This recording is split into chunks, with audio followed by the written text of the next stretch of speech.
여러분 반갑습니다.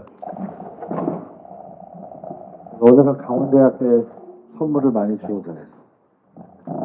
제가 20대 그 노무현 국회의원을 만났고 30대는 청와대 특정 상황실장을 그래서 국가를 만났고 40대에는 강원도지사를 해서 지방을 만났고 50대에는 제가 싱크탱크와 국회 외교통상위원장을 하면서 세계를 보았습니다. 평창 동계올림픽을 유치하면서 전 세계에 성공한 작은 시골 마을들을 또 많이 관찰을 해보았습니다. 그래서 내린 결론은 결국은 우리 인간이 살아가는데 제일 중요한 거는 먹고 사는 게 결국 제일 중요한 문제인데, 그래서 이거 노무현 대통령과 함께 혁신도시도 원주에 만들어도 기업도시를 하는 것도 해봤고 평창에 서울대 캠퍼스 90만 평도 해봤고 이걸 하면서 근본적으로 뭔가 새로운 변화를 가져오고 새로운 삶의 방식을 가져오지 않으면 우리의 미래가 없겠다 이런 생각을 하게 돼서 AI 혁신도시 2.0이라는 걸 생각하게 됐습니다. 우리가 지금 전 세계로 모든 정치인들이 겪고 있는 위기는 경제 위기가 오면은 사는 게 힘들죠. 사는 게 힘들면은 민심이 불안하게 돼 있어요. 민심이 불안하게 되면 여기에 SNS와 가짜 정치인들이 결합해서 분열 사회를 만듭니다. 그럼 결국은 이 경제 위기는 정치 위기를 가져오게 되고 정치 위기는 국가 위기를 가져오게 되는 것이 지금 세계적인 현상으로 나타나고 있습니다. 지금 서서히 한국 경제가 저성장으로 내려가고 있고 아이가 태어나지 않고 있습니다. 그런데 우리가 100살을 살게 되면은 60살, 65살에 정년을 하고 나면 100살까지 살면 35년 동안 우리가 뭘 먹고 살겠어요? 뭔가 근본적인 우리가 살아가는 방식 자체를 이제 새로운 방식을 찾아내야 되겠다. 이게 출발입니다. 근데 이게 세종대왕이 이런 얘기를 합니다. 임금에게는 백성이 하늘이고 백성에게는 쌀이 하늘이다. 왜냐하면 먹고 사는 문제, 경제 문제가 해결되지 않으면 결국 모든 게 다 무너질 수밖에 없는 게 옛날이나 지금이나 결국 마찬가지라고 봅니다. 그런데 우리가 전 세계 정치가 위기에 처해 있는데 아리스토텔레스라는 사람이 정치학이라는 게 이 오래된 고전인데 그리스라는 나라에 폴리스가 여러 개가 있었습니다. 자기 제자들하고 180군데를 돌아다녀 보니까 결론은 이런 결론에 도달했어요. 거기에는 군주정을 하는 데도 있고 귀족정을 하는 데도 있고 민주정을 하는 데도 있고 그걸 다 조사해 보니까 군주정이 잘못되면 독재 정치가 나오고 귀족 정치가 잘못되면은 일부의 카르텔을 정말 잘 사는 그런 데가 되고 또 하나는 민주정치가 잘못되면 우중정치가 되는데 어찌됐든 정치 체제가 어떻게 됐든 강건한 도시를 조사해 보니까 중산층, 경제가 탄탄한 중산층이 중요하고 또 하나는 중간층, 정치적으로 중간층의 정치 참여가 많은 도시가 성공한 도시더라고요. 우리는 이 도시를 찾아서 나서야만 우리의 미래가 있다고 생각합니다.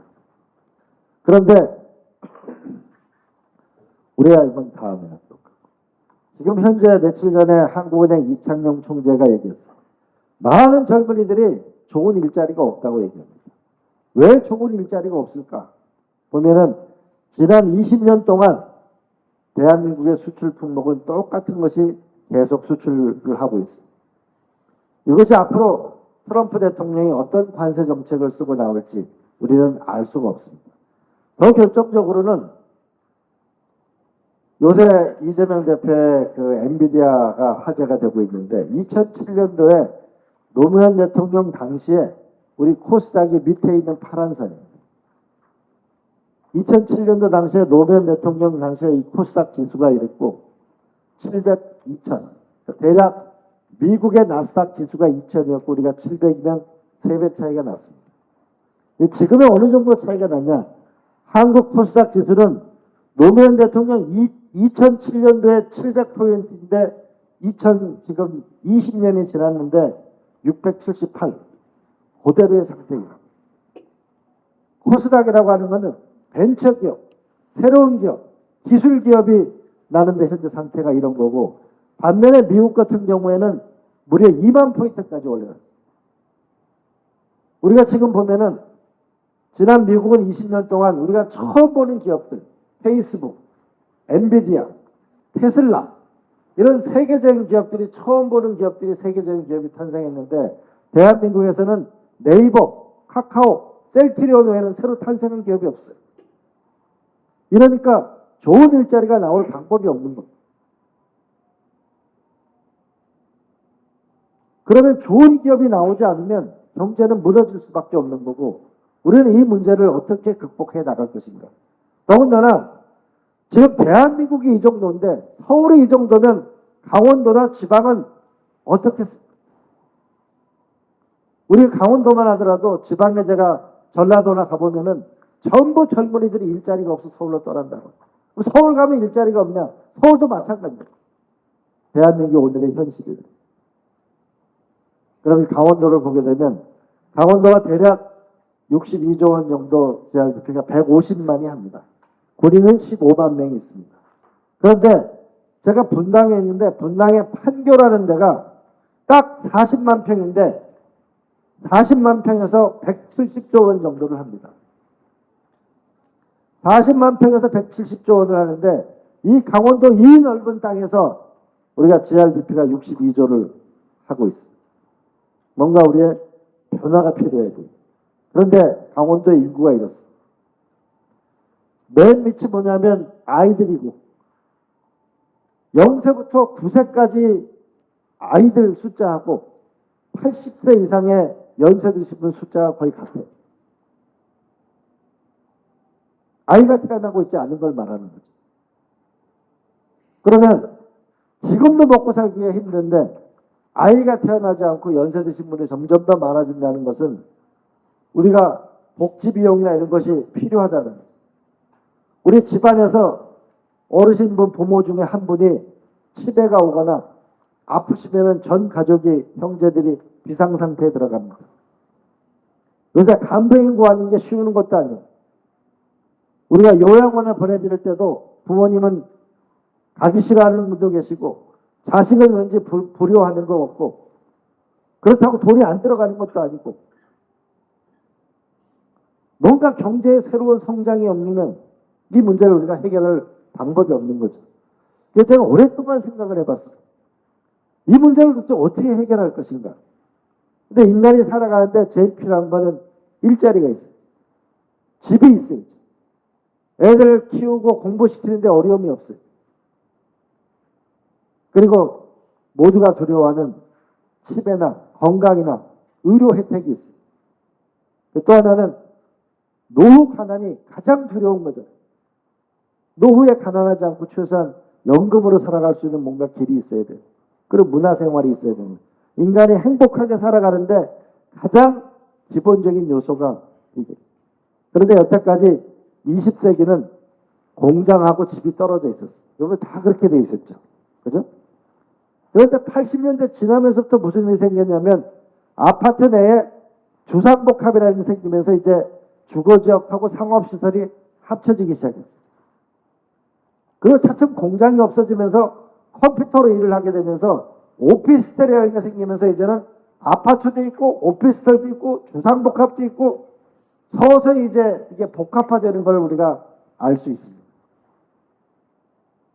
공간혁명이 서서히 일어나고 있는 거죠. 그러면 저는 이 고민을 많이 해봤어요. 일자리하고 이게 다 뭔가 한꺼번에 있는 게 좋지 않을까. 판교 같은 데 보니까 40만 평 가지고 170조 원을 하는데 뭔가 이게 모여 있을수록 좋지 않을까. 요새 아파트 단지도 보면 식당도 생기죠. 강남에 우리 제일 비싼 원베일리에 거기 가보니까 그 안에 식당도 있죠. 운동시설 있죠. 일하는 데 있죠. 문화센터 있죠. 심지어는 CGV 영화관이 들어간 아파트 단지가 생기고 아파트 단지 안에 게스트하우스가 들어오고 있어요. 이제 AI 혁명은 점점 더 공간의 변화를 가져오게 될 겁니다. 그래서 제가 생각한 게 일자리가 도대체 어떻게 만들어지는가 보면은 우리가 길목에서 모여 있는 거. 우리가 헐리우드라는 것도 여기 970명밖에 안 사들 때 골드피쉬라는 회사를 찾아서 일단의 젊은이들이 뉴욕에서 떠나서 만든 게 헐리우드라는. 그래서 우리가 헐리우드라는 영화 보게 되면 산 위에 간판이 헐리우드라고 돼 있죠. 그리고 높은 건물이 있는 게 아니고 전부 이렇게 둥그렇게 돼 있어가지고 천막처럼 세트장이 있는데 거기가 세계적인 문화의 중심이지. 우리 잉그리트 버그만이라는 그 여자 배우가 자기가 영국의 연극학교를 그만두고 헐리우드를 갈 때 뭐라고 비행기 안에서 일기를 썼냐면은 나는 꿈의 공장 헐리우드로 간다고 했어. 여러분 스티븐 스필버그 감독의 회사 이름이 뭐예요? 드림웍스. 오른쪽은 라스베가스. 라스베가스 여러분 가보신 분 계시겠지만 허허벌판 사막에 루즈벨트 대통령 후보댐을 만든 다음에 이 허허벌판에 이 도시를 만들었는데 지금은 카지노보다는 전시 산업이 훨씬 큽니다. 주제가 있냐 없냐 모여 있어야 된다. 이게 하나가 중요하고 두 번째로는 세계적인 도시는 세계적인 대학이 있습니다. 좋은 대학이 없으면 경제력은 기술력에서 나오는데 기술력은 교육이 없으면 지식이 없으면 불가능합니다. 이게 스탠포드 2천만 평. 이 오른쪽 이게는 MIT 문장인데 하나는 이게 뭐냐면 모룩. 네, 대장간이 쓰는 모룩. 오른쪽엔 지식. 세계적인 MIT 공과대학은 하나는 지식이 있어야만 일자리가 생긴다. 이렇게 보시면 되겠습니다.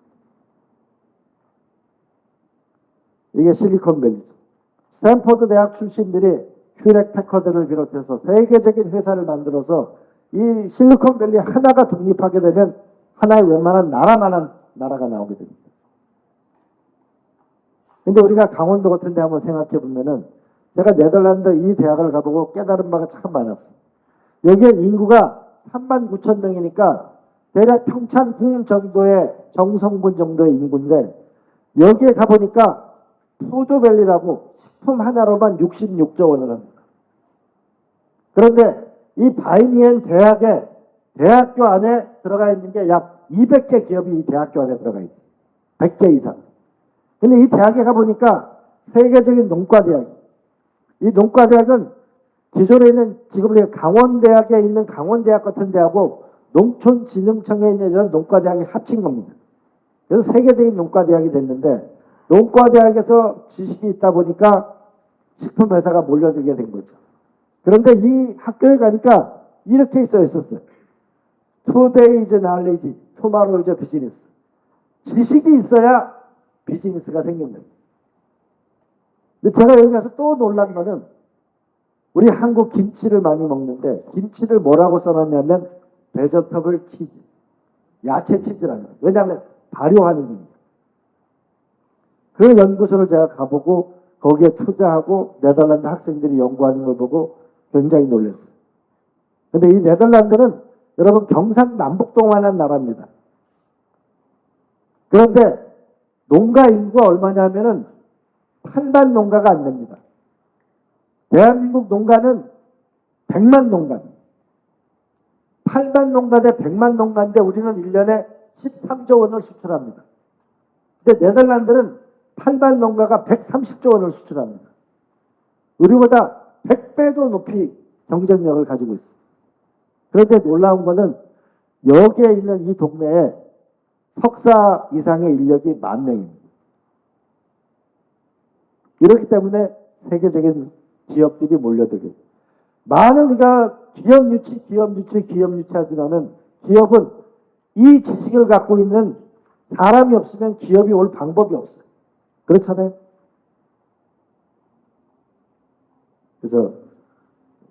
그런데 우리가 왜 도시를 생각할까? 아니야, 지금 내가 아파트 한 채도 살기 힘든데 갑자기 웬 도시를 만든다고 이렇게 생각하면 답답하기 시작하는데 우리가 박정희 대통령이 내가 굉장히 높이 평가하는 것은 산업이 도시를 만든다는 생각을 했어요. 그래서 포항이라는 도시를 만들어서 포항제철을 만들었고 포항공대를 만들었어요.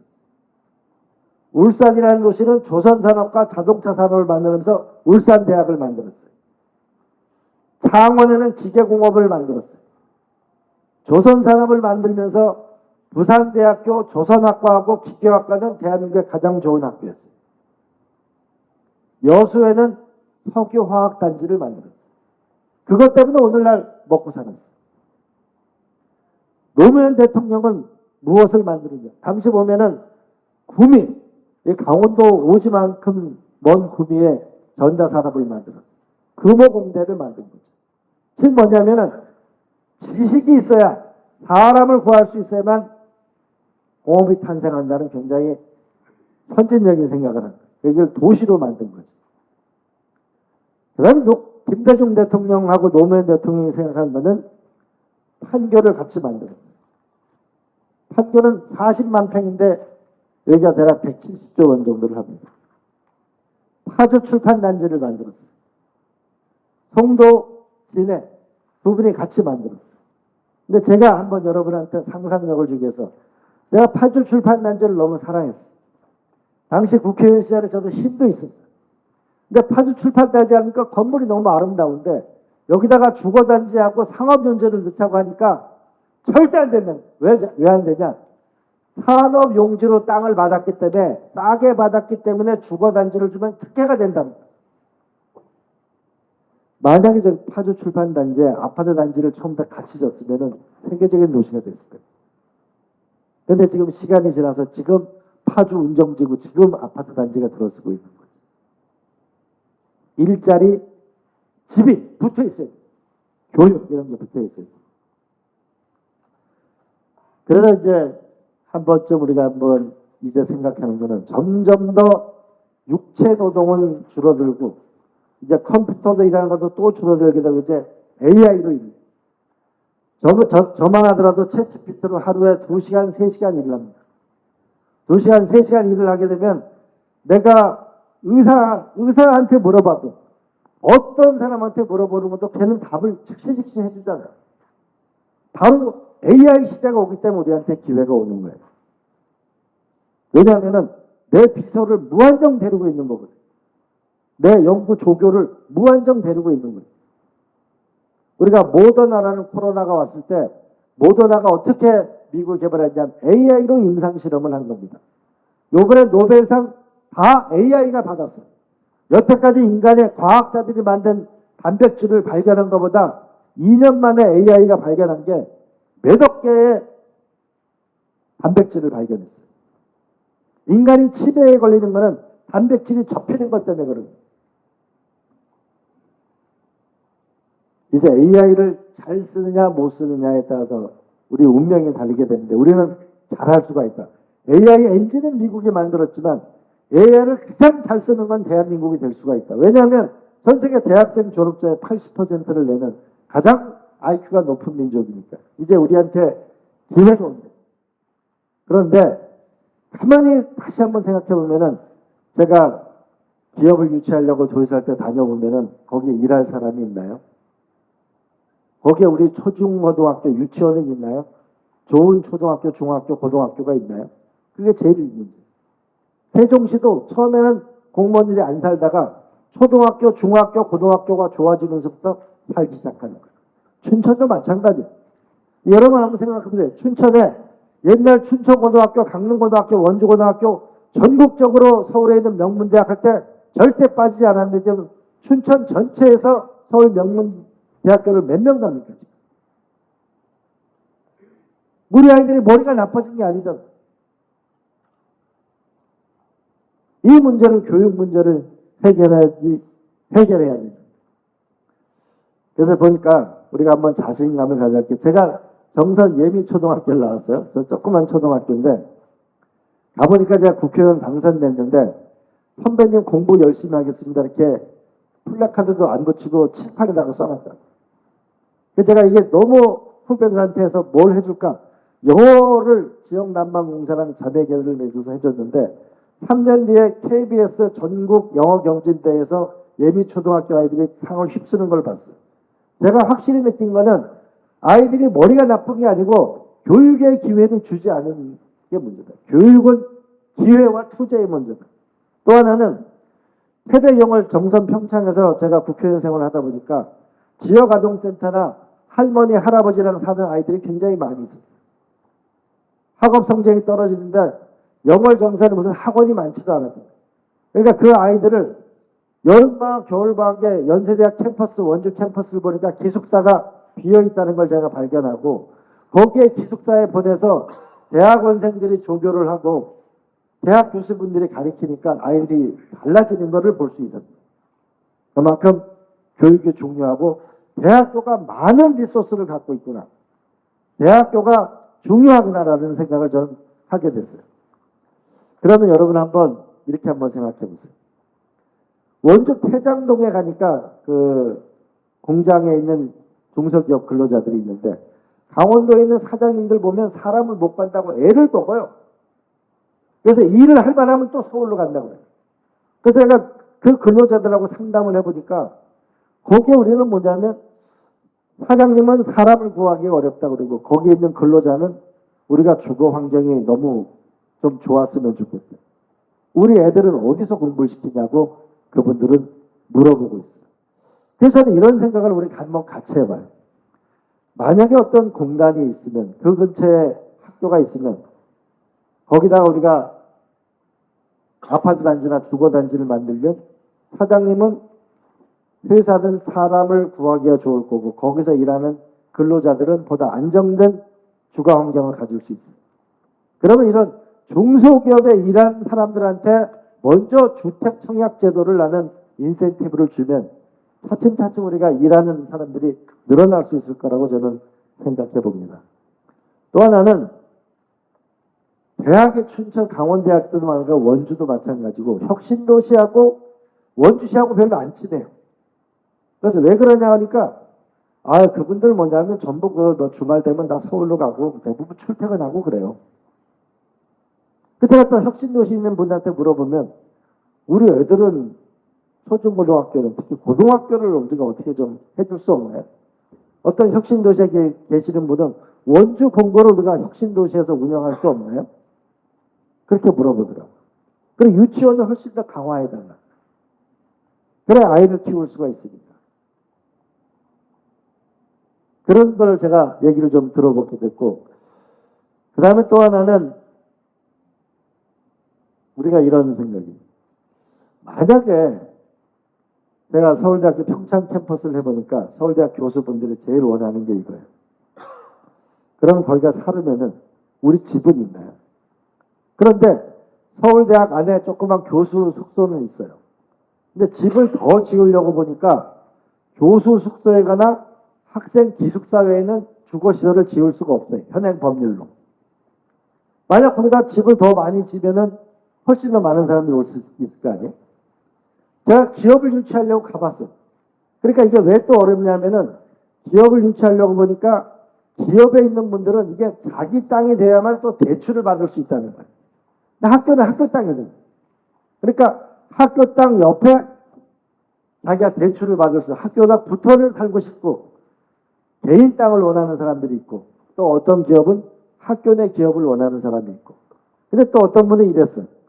내가 학교에다가 건물을 하나 지어가지고 내가 쓰다가 20년 뒤에 학교에 기부 체납을 하면 안 되겠냐고. 학교 너무 좋아해서 해보니까 이것도 양도소득세를 내야만 되는 거예요.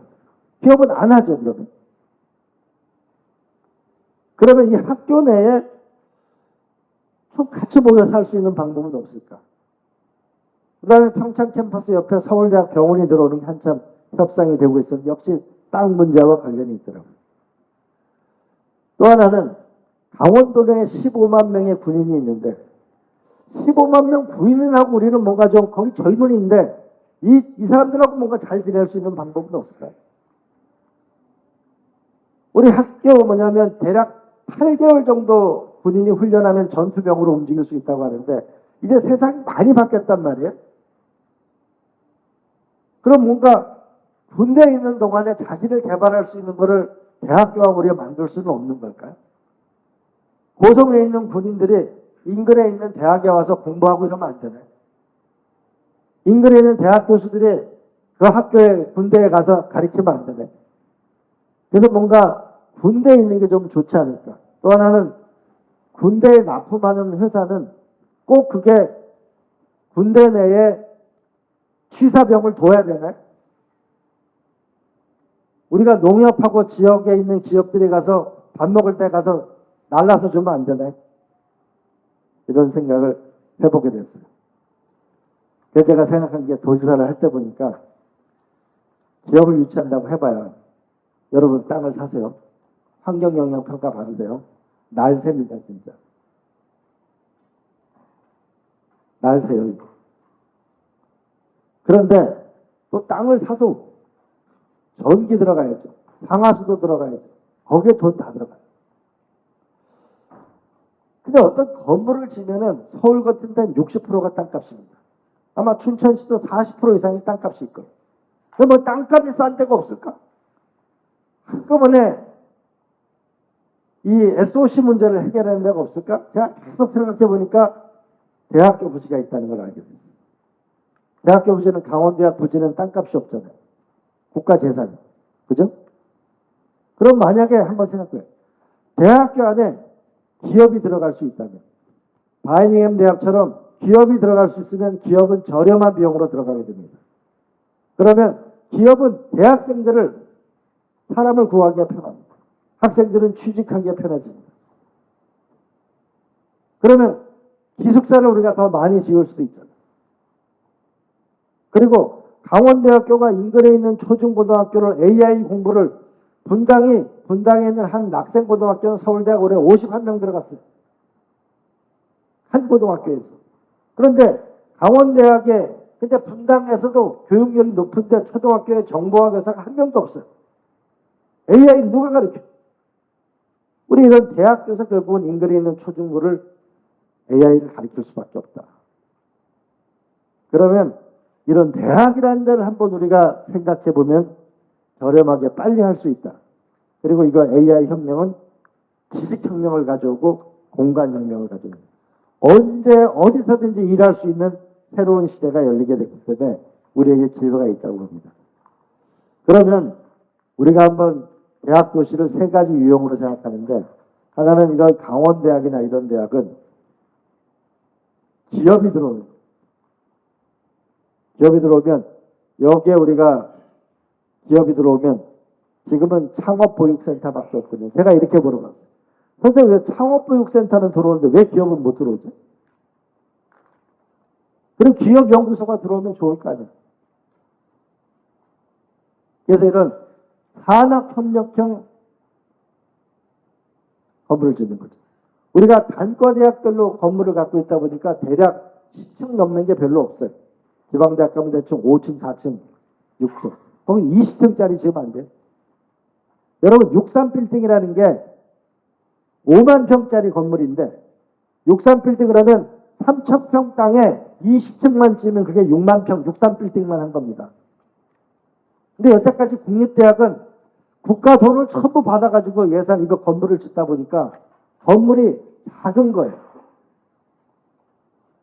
그런데 만약 땅값이 안 들어간다면 여기서 우리가 기업이 들어올 수 있는 거를 근본적으로 변화를 우리가 한번 꾀해볼 수 있는 거 아닙니까? 왜 연세대학교 세브란스 건물은 자기들은 30층짜리 쓰면서 공과대학은 5층짜리 건물을 사냐? 공과대학은 30층짜리 있으면 안 되네. 왜냐하면 공과대학 교수들은 이게 실험실이 크거든. 그래서 한번 생각을 해보자. 두 번째로는 공단에 있거나 뭐냐면 근로자들한테 주경야독을 하거나 근로자들을 보다 좀 쉽게 일을 할 수 있는 거 이런 걸 하면 이런 두 번째 타입.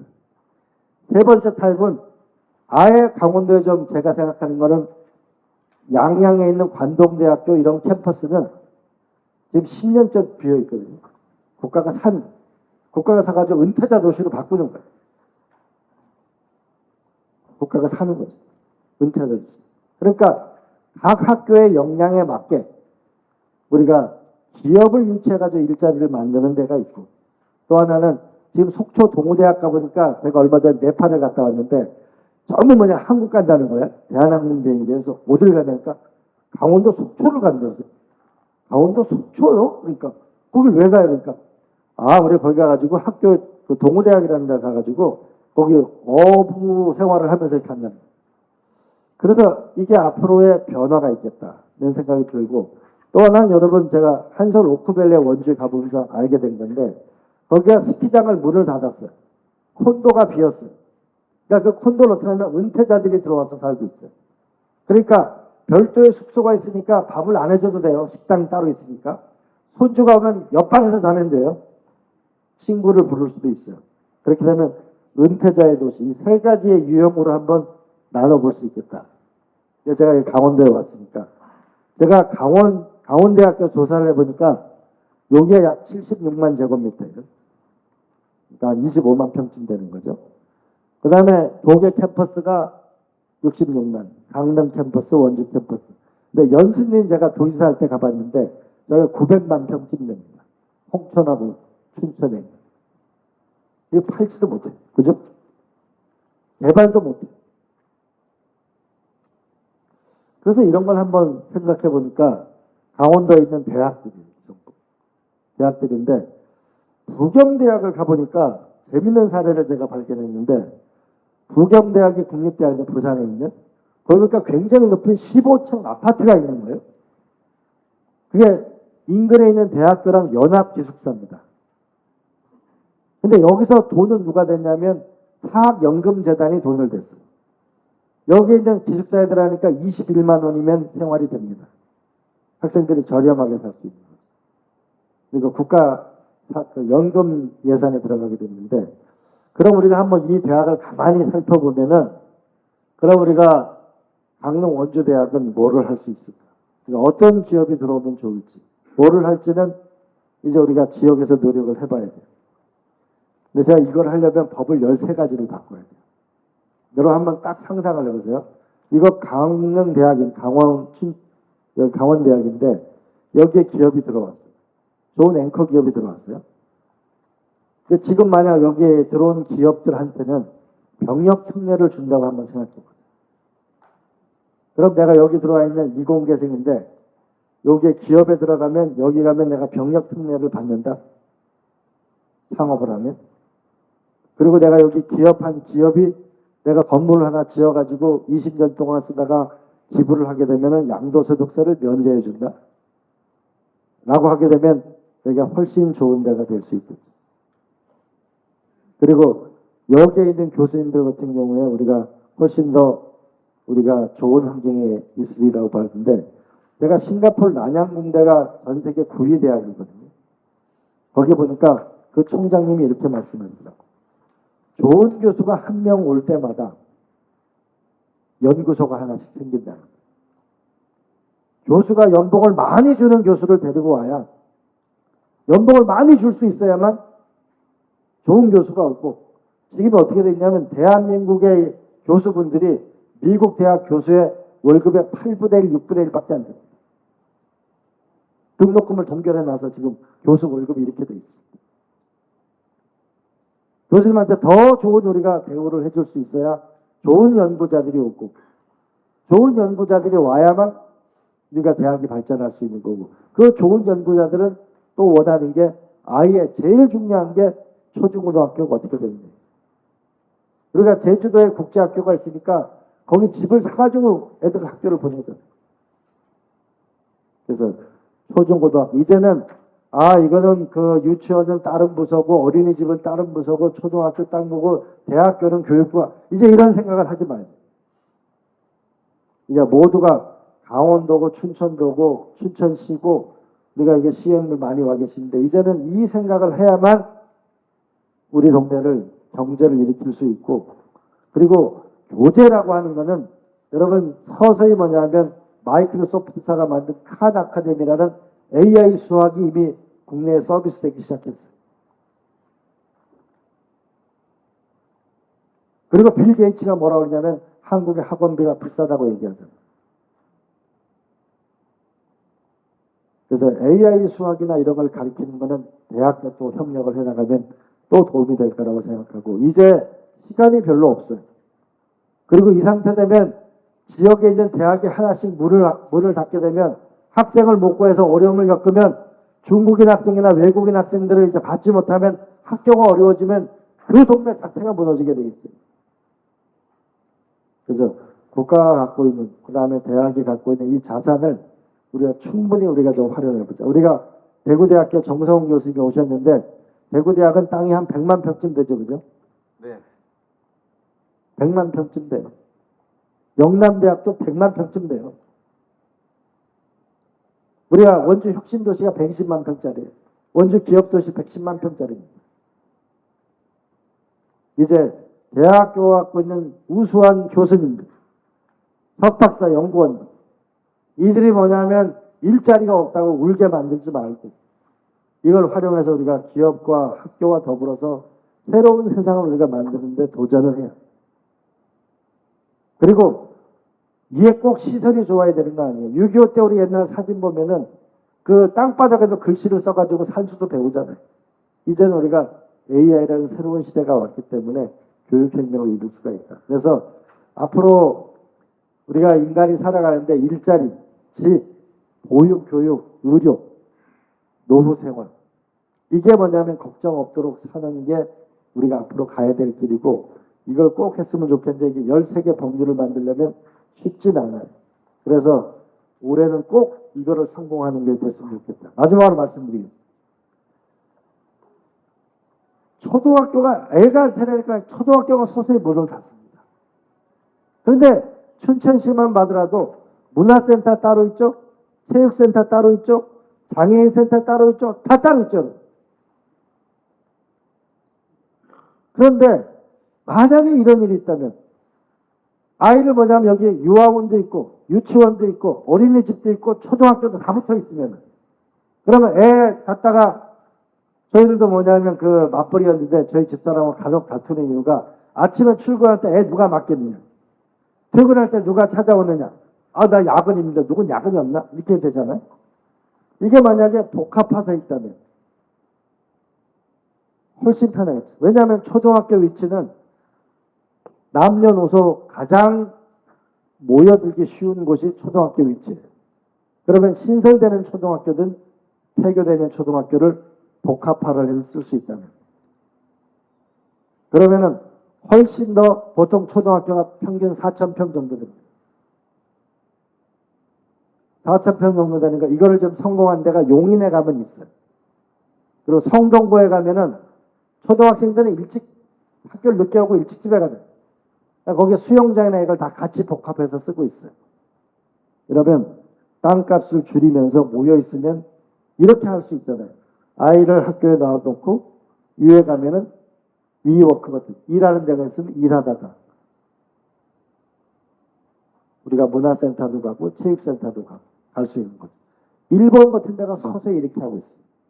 일본 같은 데 가면은 경찰서 위에다가 아파트 지은 데도 있습니다. 그래서 내가 어려운 일을 당한 여성이거나 내가 범죄 공포에 느끼는 사람들은 그 경찰서 위에 아파트에 삽니다. 안전할 거 아니에요. 공간이라는 거. 이제 우리는 경찰서는 경찰서 땅, 교육부는 교육부 땅, 국방부는 이제 그걸 없애야 돼. 국민들에게 살아가려면 제일 중요한 건 일자리 만드는 거, 애 공부시키는 거, 의료, 이 문제이기 때문에 이거를 땅값을 줄이고 붙여거나 이 칸막이를 없애나가면 훨씬 더 쾌적하게 살 수 있다. 이거는 제가 설계한 게 아니고 챗GPT가 설계한 거. 이런 데가 있으면 좋을 거 아니에요. 그죠? 제가 이렇게 물어봤죠. 왜 다 같이 있는 게 없냐 이런 거예요. 만약에 저는 이렇게 있습니다. 학교에 요새는 설계를 잘하면 들어가는 데하고 나가는 데를 딸려하면은 쳐들어가지도 못하잖아요. 그러면 아파트를 지으면 애 입학하면은 저 아파트에 살게 하죠. 한 10몇 년씩 살을 거 아니에요. 초등학교 졸업할 때까지.